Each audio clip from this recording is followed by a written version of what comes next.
Lincoln Riley, an icon of the modern-day college football world. In terms of current coaches, he's one of the most successful still blowing the whistle on the field. This is to be expected when analyzing their offense. Under Riley, offenses hit a talent level unlike most we've seen, with some of the best playmakers we've ever seen on the field making explosive plays beyond our expectations. Mixed in with elite offensive coaching, and they've reached the potency of an atom bomb, striking time and time again like you're watching Rocky IV all over again. Year in and year out, defenses were trying everything they could to shut down Riley's destructive offense to no avail.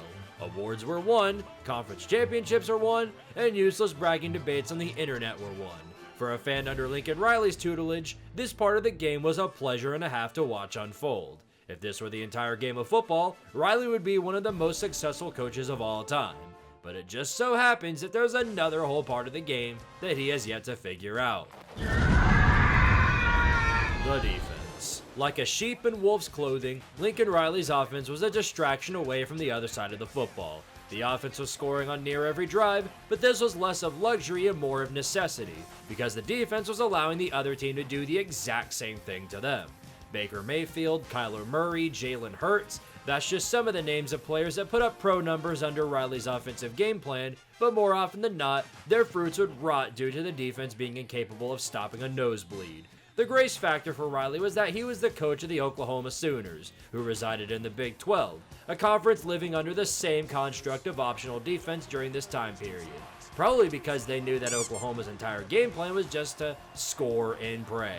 Though this ideology bailed out the Sooners time a dozen, this one has saved them every time. It would just delay the inevitable explosive diarrhea that would come when the offense can't score on every drive. As history has shown us already, my words have significant meaning. Examine for yourself. Favored by 31 at home against lowly Iowa State and their backup quarterback, just to let said backup quarterback throw for over 350 yards like he was playing in a glorified scrimmage. Providing Texas ammunition for the weird back routine by letting Sam Ehlinger have all day to throw the ball on you. You managed to come back from a 3-touchdown deficit in the fourth quarter just to let this happen.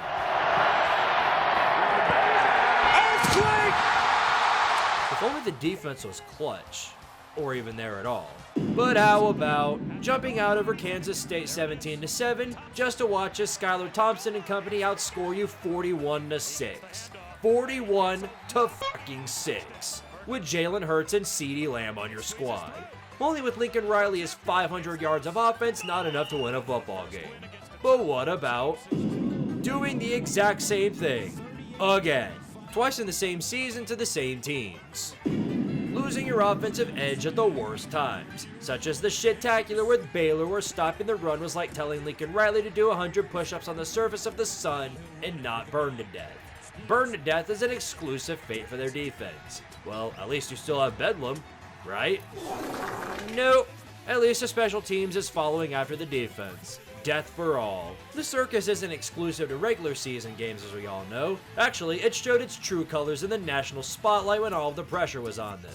Re-witness these great moments, such as Baker Mayfield in one of his greatest highlight reels ever being outdone in said highlight reel by Jake Fromm. I'll say that again. Jake Fromm outdid Baker Mayfield in offense. But surely y'all won the game. Now it's Michelle's turn, running all the way. Gets to the edge. Sonny Michel! It's a freaking piece of crap, and that's good! To be fair, this position isn't all that new for Baker. He can't even defend his own mind from stupid decisions. Oh my God! Oh my God! I'm done! As your defense has told you already, don't resist. Kyler Murray sure did try his hardest. In the national spotlight, he delivered with an elite performance. You want to know who else delivered? Tua Tagovailoa, the Pineapple Man. The only thing that can beat an elite performance is a perfect one, and he was awfully damn close to it. Trademark moment. It was awfully kind for Matt Rule and company to let you win the Big 12 championship. You get 2 rewards for said accomplishment: the optional defense conference title, and the privilege of getting your organs harvested by LSU's death squad. Another defensive collapse, and the sky is blue, we all say. Despite all these aneurysms on one side of the football, the fact that you reside in a conference full of these types of teams is a blessing for sure. As long as you stay in it, you'll be completely fine. Something tells me that they did not have a conversation with Riley about that one. Just a hunch. Yeah. Just a hunch. Just a hunch. I certainly hope there aren't any man-made horrors beyond Riley's comprehension behind that door. We just got a letter. Wonder who it's from.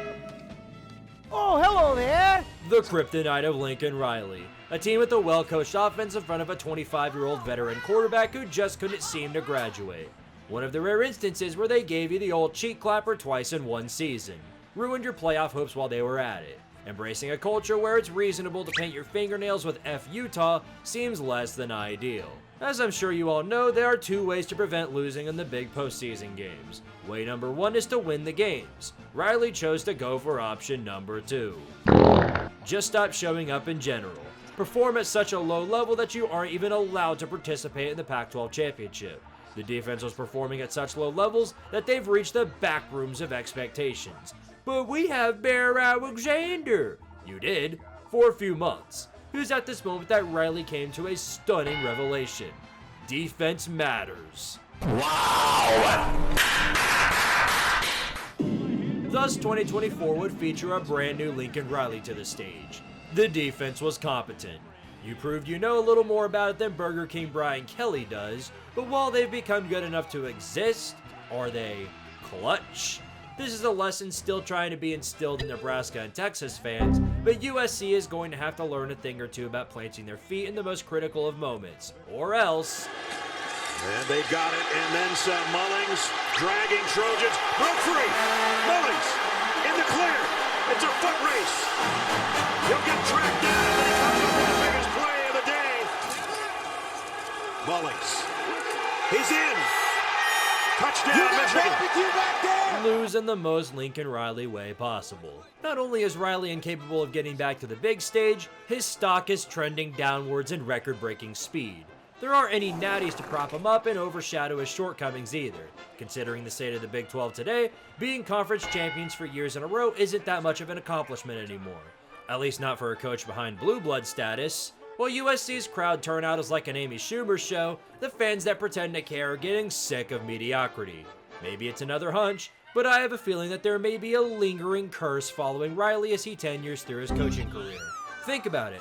Every defensive coordinator under him, no matter their previous resume, looks like the worst coordinator in the country. He's had multiple Heisman-winning quarterbacks under his belt, and unlike many other Heisman winners, all they've gotten under his tutelage is a gold star that says, "You tried hard." I know it's hard to win the big games. I mean, look at James Franklin.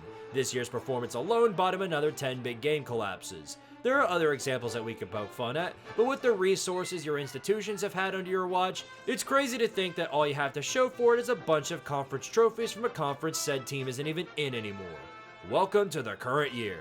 At some point, we will all feel that the day will come where you fully adjust to the idea of two sides of the football. Fight on or fight off. That's the question we'll all be waiting on with you. Until then, thanks for watching, and power to Tardaria. Down the sideline. Gray still going, and he is on his way for a Notre Dame touchdown. Boomer Sooner, you traitor! Lead him as a blocker. On target, wide open receiver. Thaddeus Moss with one man to beat. Touchdown! Pat Fields could not